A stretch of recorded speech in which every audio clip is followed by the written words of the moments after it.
Good morning, friends. Today we are going to think about the very important issue regarding the corporate code of ethics.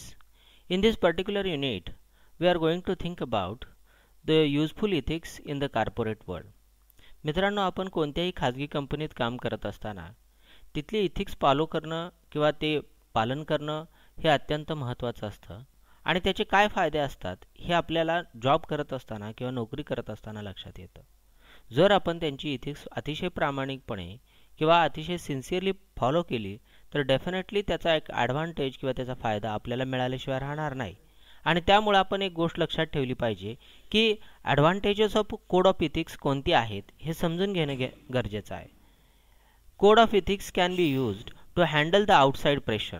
मित्रांनो, ज्यावेळी एखाद्या कंपनीत तुम्ही काम करता त्यावेळेस आतलं प्रेशर ही कामाचं असतं आणि त्याचबरोबर आउटसाइड प्रेशर म्हणजे बाहेरून आपल्याला काही वेगवेगळ्या एजन्सीज आपल्याशी कनेक्ट असतात तर त्यांचंही काही जे प्रेशर आहे किंवा त्यांचा जो काही दबाव आहे तो दबावसुद्धा आपल्याला हँडल करणं गरजेचं आहे. They can also be used in making overall strategic decisions. आणि त्यांचं जे एजन्सीचं कनेक्शन आहे हे कनेक्शन आपल्याला आपल्या इन्स्टिट्यूटच्या दृष्टिकोनातून कशा पद्धतीनं फायदेशीर निर्णय करून घेण्यासाठी उपयोगी पडतात. अलीकडे आपण बघतो की अदानी असतील, अंबानी असतील, ह्या लोकांनी गव्हर्नमेंटच्या जवळ राहण्याचा कितीतरी मोठा किंवा कोट्यावधी अब्जावधीचा फायदा त्या ठिकाणी करून घेतलेला दिसतो. याचाच अर्थ असा आहे की जर ॲडमिनिस्ट्रेशन किंवा प्रशासनाला आपण जर हातात धरलं तर निश्चितपणानं कंपनीमध्ये किंवा एखाद्या बिझनेसमध्ये आपल्याला फायदा करून घेता येतो. तर आपल्याला ह्या गोष्टी समजून घेणं गरजेचं आहे की काय स्ट्रॅटेजी किंवा कशा पद्धतीनं आपण आपल्या त्या ठिकाणी इन्स्टिट्यूटच्या भल्यासाठी काय केलं पाहिजे हे आपण लक्षात घेणं गरजेचं आहे. They can also be used in making overall strategic decisions. These codes can be used to define and implement the policies of the organization and distribute work between the employees. आणि केवळ निर्णय प्रक्रियेसाठीच हे उपयोगी पडतं असं नाही, तर त्या ऑर्गनायझेशनच्या कामाच्या विभागणीमध्ये सुद्धा हे आपल्याला अत्यंत महत्त्वाची गोष्ट जी आहे ती गोष्ट आपल्याला फार उपयोगी पडते. आणि त्यासाठी म्हणून आपण हे लक्षात घेणं गरजेचं आहे की what are the code of ethics in the institution. Code of ethics can be used to optimize the public image and the confidence of the organization. लक्षात ठेवा, समाजामध्ये आता पार्लेजी नावाची एक कंपनी दिसते आहे की जी गेली कित्येक वर्ष त्या ठिकाणी मार्केटमध्ये स्वतःचं स्थान टिकवून आहे किंवा स्वतःचं एक इमेज त्या ठिकाणी टिकवून आहे. त्या कंपनीला त्यांच्या प्रोडक्टवर इतका कॉन्फिडन्स आहे किंवा आत्मविश्वास आहे की मार्केटमध्ये कोणत्याही प्रकारचा प्रतिस्पर्धक जर आला तरीसुद्धा त्या कंपनीला भीती नाही आहे की त्यांचा जो कस्टमर आहे तो कस्टमर दुसऱ्या काही प्रॉडक्टकडे जाईल. याचाच अर्थ असा आहे की हा जो कॉन्फिडन्स आहे किंवा एक प्रकारचा आत्मविश्वास त्या कंपनीकडं किंवा त्या कंपनीच्या एम्प्लॉईजकडे दिसतो आहे. हे कशामुळे आहे तर only because of the sincere following of the ethics. त्यांनी जे अतिशय प्रामाणिकपणे इथिक्सचं पालन करतात त्याचा हा निश्चितपणानं परिणाम आहे असं म्हणायला काही हरकत नाही. They can be used to increase the skills and knowledge of the individuals. त्या संस्थेमध्ये जे लोक काम करत असतात किंवा मॅनेजरियल पोस्टवर असतील किंवा आणखी कुठल्याही एखाद्या डिपार्टमेंटशी संलग्नित असतील तर ह्या लोकांची स्किल वाढवण्यामध्ये ह्या इथिक्सचा वापर करता येऊ शकतो. त्याचबरोबर त्यांचं ज्ञान वृद्धिंगत करण्यासाठी देखील याचा वापर करता येतो. म्हणून आपण हे लक्षात घेणं गरजेचं आहे की कशा पद्धतीने इथिक्सचा वापर केला पाहिजे. Code of ethics can also be used to respond to the different issues of the stakeholders. आणि स्टेकहोल्डर्स म्हणजे काय तर त्या कंपनीशी रिलेटेड ग्राहक असेल, त्या कंपनीचा ओनर असेल, त्या कंपनीचे एम्प्लॉईज असतील किंवा त्या कंपनीशी कोणीही निगडीत असेल की ज्याचा सहसंबंध त्या कंपनीशी आहे. तर या लोकांना रिस्पॉन्ड करत असताना किंवा ह्यांचे वेगवेगळ्या ज्या अडीअडचणी आहेत त्या सोडवण्याच्या दृष्टिकोनातून जर विचार करायचा असेल तर ही कोड ऑफ इथिक्स अत्यंत महत्त्वाचे ठरतात की ज्याच्या अनुषंगानं निर्णय घेता येऊ शकतो. This code of ethics can be used to discourse improper request from the employees. लक्षात ठेवा, या कोड ऑफ इथिक्सचा आणखी एक ॲडव्हान्टेज किंवा फायदा असं म्हणायला काय हरकत नाही की जर काही एम्प्लॉईजचे जर चुकीच्या रिक्वेस्ट असतील किंवा आणखी काही चुकीच्या मागण्या असतील तर त्या धुडकावून लावण्यासाठी सुद्धा या इथिक्सचा वापर करता येऊ शकतो.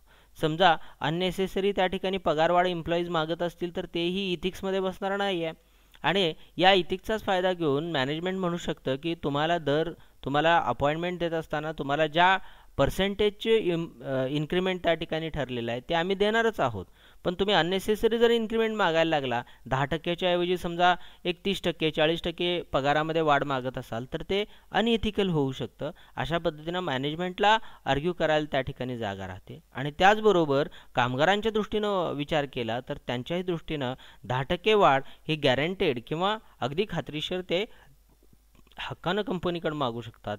यामुळे या इथिक्सचा वापर त्या दृष्टिकोनातून निश्चितपणानं पॉझिटिव्ह करता येऊ शकतो. They can also strengthen the enterprise system.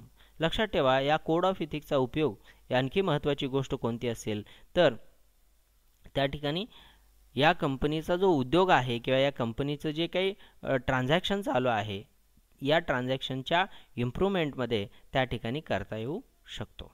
Then let us see the next slide. Identifying practical responsibilities. मित्रांनो, कोणकोणत्या व्यावहारिक किंवा प्रॅक्टिकली जबाबदाऱ्या ज्या आहेत त्या कोणकोणत्या असतात आणि त्याच्या अनुषंगाने आपण या ठिकाणी चर्चा करणार आहोत. Employee rights. इथिक्समध्ये एम्प्लॉई म्हणजे त्या ठिकाणी असणारे काम करणारे जे कर्मचारी आहेत त्यांच्या अधिकारांबद्दल कोड ऑफ इथिक्स असतात. इथिकल बिझनेस कंडक्ट्स म्हणजे त्या ठिकाणी बिझनेस कसा चालवला पाहिजे याच्यासाठी त्या ठिकाणी इथिक्स असतात. एन्व्हायरमेंटल प्रोटेक्शन म्हणजे निसर्गाचं रक्षण कसं करायला पाहिजे या संदर्भात काही नियम असतील. चाइल्ड लेबर इन बिझनेस म्हणजे चाइल्ड लेबर आपण टाळलं पाहिजे. 14 वर्षाखालील मुलांना त्या ठिकाणी कोणत्याही प्रकारचं कंपनीमध्ये काम द्यायचं नाही किंवा दिलं जाऊ नये याच्यासाठी नियम केलेले असतात, तर ते प्रामाणिकपणे फॉलो केले पाहिजेत. Discrepancies in the wages of women employees म्हणजे स्त्रियांना कमी वेतन दिलं जात असेल तर तेही चुकीचं आहे. अशा पद्धतीची डिस्क्रिपन्सी किंवा तफावत भेदभाव त्या ठिकाणी केला जाऊ नये याच्यासाठी एथिक्समध्ये काही रूल्स अँड रेग्युलेशन्स आहेत. बॉन्डेड लेबर बंदी किंवा ज्याला जबरदस्तीनं कामावर ठेवलं जातं त्याला बॉन्डेड लेबर म्हणतात, तर असंही काम केलं जाऊ नये. इथिक्समध्ये त्याच्या विरोधात निश्चितपणानं चांगली ॲक्शन घेण्याबद्दल त्या ठिकाणी रेकमेंड केलेलं असतं. एक्सप्लॉयटेशन ऑफ अनऑर्गनाइज्ड लेबर काही लोक विस्कळीत असतात, गटानं राहत नाहीत, समूहानं राहत नाहीत, तर यांची जी पिळवणूक आहे ही पिळवणूक या ठिकाणी टाळता येऊ शकते. मिनिमम वेजेस अतिशय कमी पगारावरती काम करायला लावणं हे सुद्धा या ठिकाणी आपल्याला लक्षात घेण्यासारखं आहे. Obligation of the large and the multinational corporations आणि वेगवेगळ्या मोठ्या कंपन्यांची जी काही ऑब्लिगेशन्स असतात किंवा बंधनं असतात हा देखील विचार आपल्याला या कोड ऑफ इथिक्सच्या अनुषंगानं करावा लागतो. ओके. Fundamental philosophical problems. आता कोड ऑफ इथिक्सचा विचार करत असताना वेगवेगळ्या व्हॅल्यूजच्या अनुषंगानं आपल्याला कोड ऑफ इथिक्समध्ये विचार करावा लागणार आहे. Persistent progress. मित्रांनो, कोणतीही ऑर्गनायझेशन असेल तर त्याची जी वाढ आहे किंवा प्रोग्रेस आहे ती सातत्यानं झाली पाहिजे आणि ती सातत्यानं होण्यासाठी त्या ठिकाणी प्रत्येक कामगारानं किंवा प्रत्येक एम्प्लॉईनं त्या ठिकाणी प्रयत्न केला पाहिजे. So in the ethics there is a particular stress on the persistent progress of that particular organization आणि त्यासाठी प्रत्येक एम्प्लॉईमध्ये एक प्रकारचा उत्साह असला पाहिजे. Then customer satisfaction. Friends, in any organisation customer satisfaction is the prior or prime goal of each organisation. कोणत्याही संस्थेचं सर्वात मोठं ध्येय कोणतं असेल तर ते आहे कस्टमर सॅटिस्फॅक्शन म्हणजे ग्राहकांचं असणारं समाधान हे प्राईम ऑब्जेक्टिव्ह किंवा गोल असलं पाहिजे. ते कोड ऑफ इथिक्समध्ये मेन्शन केलेलंच असतं. पर्सनल डेव्हलपमेंट म्हणजे त्या कंपनीचे जे एम्प्लॉईज आहेत त्यांच्या स्किल्समध्ये किंवा नॉलेजमध्ये कशी वाढ केली पाहिजे याचाही विचार कोड ऑफ इथिक्समध्ये होतो. Innovation is also very required thing for any organisation. For making any task satisfactory or complete we need innovation. प्रत्येक बारीक सारीक गोष्टीमध्ये इनोव्हेशन येतच असं नाही, पण त्या बारीक सारीक गोष्टींवरती जर विचार केला तर तीच गोष्ट नव्यानं किंवा इनोव्हेटिव्ह पद्धतीनं त्या ठिकाणी कसं करता येऊ शकेल याचाही विचार आपल्याला कोड ऑफ इथिक्समध्ये करणं गरजेचं आहे. ओके. Ethical leadership. आता या ऑर्गनायझेशनच्या अनुषंगानं अनेक त्या ठिकाणी मॅनेजरियल पोस्टवर काम करणारे डिपार्टमेंटचे हेड असतात किंवा त्यांचे प्रमुख म्हणजे ओनर असतील किंवा मॅनेजर्स असतील, तर ह्या प्रमुखांना कोणकोणत्या प्रकारच्या क्वालिटीज असणं आवश्यक आहे याच्यावर आपण इथं फोकस करणार आहोत. A leader acts as a friend to the employees he is leading. म्हणजे त्यानं लीडरशिप करणं म्हणजे त्या एम्प्लॉईजच्या पुढं जाऊन किंवा त्यांच्यापेक्षा अधिक प्रगती करणं असं नव्हे, तर त्या सर्व एम्प्लॉईज बरोबर राहून त्यांच्या बरोबर मैत्रीपूर्ण संबंधातून त्यांच्याकडून काम करून घेणं हा त्याचा अर्थ आहे. अशा पद्धतीची लीडरशिप एखाद्या ऑर्गनायझेशनमध्ये इथिकल लेवलवरती असणं गरजेचं आहे.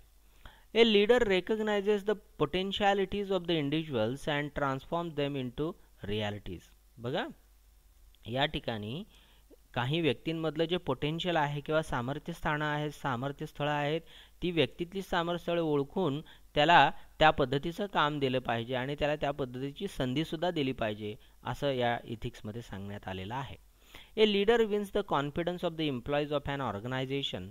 A leader unites the people as a team and builds up team spirit. म्हणजे त्या लीडरनं टीम स्पिरिटसुद्धा म्हणजे सांघिक भावना, टीम स्पिरिटला काय म्हणतात तर सांघिक भावना त्या ठिकाणी तयार केली पाहिजे. A leader maintains discipline among his group and develops a sense of responsibility among them. लोकांमध्ये जबाबदारीची भावना आणि शिस्त हे त्या ठिकाणी निर्माण केलं पाहिजे.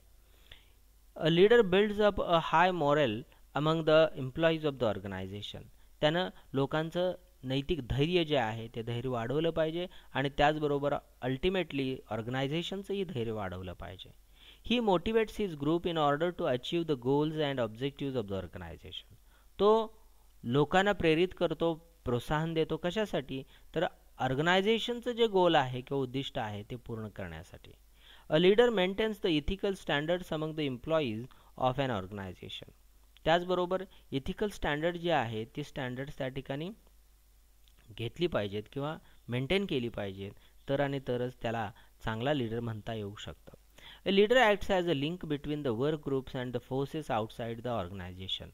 आणि एक लीडर हा बाहेरून येणारे जे वेगळ्या लिंकेजेस आहेत किंवा ऑर्गनायझेशन्स आहेत त्यांच्यामधली आणि एम्प्लॉईजमधली किंवा मॅनेजमेंटमधली एक लिंक म्हणून त्या ठिकाणी काम करत असतो. Ethical issues in organisation. मित्रांनो, कोणत्या प्रकारचे इश्यूज त्या ठिकाणी एखाद्या ऑर्गनायझेशनमध्ये इथिक्सच्या अनुषंगाने निर्माण होऊ शकतात हे इथं आपण पाहतोय. Deciding different methods to motivate employees. म्हणजे काय तर वेगळ्या प्रकारच्या पद्धतींचा अवलंब करणं एम्प्लॉईजना प्रेरित करण्यासाठी हे आपण लक्षात घेणं गरजेचं आहे. Managing fairness in employee performance appraisals. म्हणजे कर्मचाऱ्यांच्या कामामध्ये किंवा इफिशियन्सीमध्ये वाढ करण्यासाठी योग्य पद्धतीचे निर्णय घेणं किंवा त्यांचं मूल्यमापन करणं हे त्या ठिकाणी गरजेचं आहे की जे इथिक्सच्या माध्यमातून केलं जातं. Protecting secret information of the organisation. संस्थेची जी अत्यंत मौलिक किंवा अतिशय गोपनीय अशा प्रकारची जी माहिती आहे त्याचं रक्षण करणं. त्यानंतर identifying the areas of interest of customers, employees, suppliers. म्हणजे वेगळ्या प्रकारचे कस्टमर ओळखणं, त्या ठिकाणी कामगारांची ओळख करून घेणं आणि त्याचबरोबर सप्लायर आपले कोण होऊ शकतात याचीही माहिती काढून घेणं हे त्या ठिकाणी अत्यंत महत्त्वाचं आहे. त्याचबरोबर सर्व घटकांमध्ये एक प्रकारची लिंक तयार करणं हे देखील तिथं आवश्यक आहे. Taking action against the reports of the complaints in the organisation. वेगवेगळ्या तक्रारी आपल्यापर्यंत येत असतात, तर इथिक्सच्या अनुषंगाने त्या लीडरनं या सर्व तक्रारींचं निवारण केलं पाहिजे. Handling different problems of the employees. कर्मचाऱ्यांचे वेगवेगळे प्रॉब्लेम्स असतात, त्यांना तोंड देणं किंवा ते सोडवण्याचा जास्तीत जास्त प्रयत्न करणं. Taking corrective action against the employees. वेगवेगळ्या प्रकारच्या चांगल्या ॲक्शन्स त्या ठिकाणी एम्प्लॉईच्या दृष्टिकोनातनं त्या ठिकाणी अनुषंगानं करणं गरजेचं आहे. तर अशा पद्धतीनं त्या ठिकाणी आपल्याला काम करणं गरजेचं असतं आणि हे जर केलं तर निश्चितपणानं चांगल्या पद्धतीनं त्या ठिकाणी एथिक्सचं आपण पालन करतो आहोत असं सिद्ध होऊ शकतं. With these words, I would like to conclude today's session. Thank you so much.